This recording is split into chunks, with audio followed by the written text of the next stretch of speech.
बिहार में जारी सियासी बवाल की, जहां हर दूसरे दिन कुछ न कुछ नया ड्रामा हो रहा है।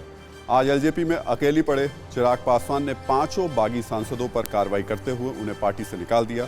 मगर चिराग का ये एक्शन कितना मान्य होगा पता नहीं, क्योंकि उनके चाचा और पार्टी के नए घोषित नेता पशुपति पारस ने आज चिराग पासवान को ही अध्यक्ष पद से हटा दिया है और अब पार्टी के अध्यक्ष पद के लिए नई लड़ाई शुरू हो गई। इससे पहले अपनी ही पार्टी एलजेपी में अलग थलग पड़े चिराग पासवान ने चाचा पशुपति पारस को लिखा एक लेटर शेयर किया, जिसमें उन्होंने लिखा कि पार्टी मां के समान है और उसे धोखा देना सही नहीं है। साथ ही उन्होंने कहा कि चाचा पशुपति पारस ने मुश्किल समय में मार्गदर्शन नहीं किया। एलजेपी में कलह के बीच दिल्ली से पटना तक बवाल जारी है। चिराग पासवान के नाराज समर्थक पटना में पार्टी दफ्तर पहुंचे और अंदर घुसकर हंगामा किया।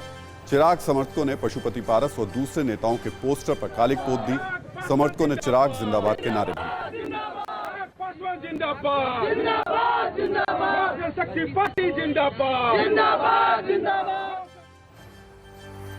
और अब कहानी उस बंगले की जिससे चिराग के पिता रामविलास पासवान ने 32 साल गुजारे। रामविलास पासवान के निधन के बाद उनके बेटे चिराग पासवान के हाथों से वो बंगला अब फिसलता हुआ नजर आ रहा है।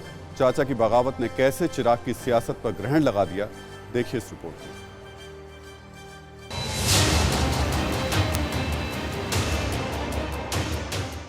चिराग पासवान की पूरी कहानी 2 लाइनों में कहें तो ना खुदा मिला, ना विसाले सनम, ना इस बंगले के रहे और ना उस बंगले के हम।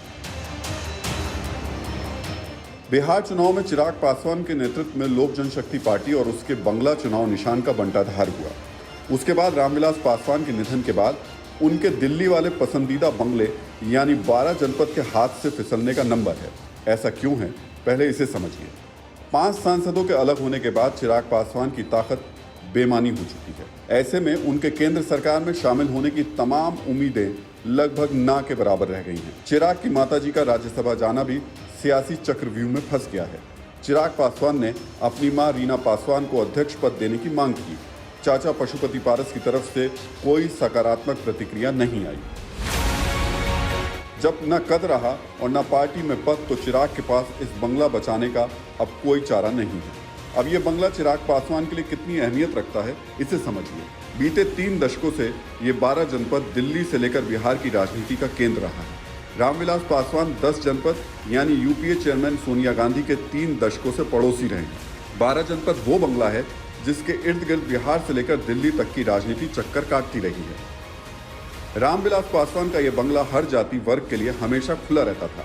इस बंगले को रामविलास पासवान ने बड़े दिल से बनवाया था। रामविलास पासवान 12 जनपद को अपने लिए काफी शुभ मानते थे। रामविलास पासवान ने करीब 31 साल इस बंगले में गुजारे। रामविलास 9 बार सांसद रहे। वरिष्ठता के आधार पर यह बड़ा बंगला मिला। साल 1989 में यह बंगला रामविलास पासवान के नाम पर आवंटित हुआ था। तब से अब तक ये बंगला रामविलास पासवान के नाम पर ही है। रामविलास का आधिकारिक पता भी 2 दशकों तक 12 जनपद ही था। रामविलास पासवान के सामने 2009 में इस बंगले को छोड़ने की नौबत आई। तब लालू यादव की मदद से रामविलास पासवान राज्यसभा सांसद बने, तब बंगला बचा। राजनीतिक गलियारों में इस बंगले की अहमियत को लेकर और भी कई चर्चाएं हैं। सबसे अहम चर्चा तो ये है कि 2004 में लोकसभा चुनाव के बाद सरकार के गठन की रूपरेखा तैयार हो रही थी। एलजेपी ने उस वक्त लोकसभा की 4 सीटें जीती थीं।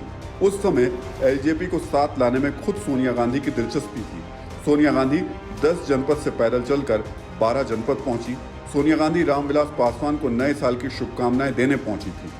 उसके कुछ दिन बाद ही एलजेपी यूपीए में शामिल हो गई। ऐसे में हैरानी सिर्फ इसलिए है कि रामविलास पासवान के अरमानों के आशियाने को अपनों ने ही उजाड़ने का रास्ता तैयार कर दिया। परवाह देश की, सोमवार से शुक्रवार रात 10 बजे TV9 भारतवर्ष पर।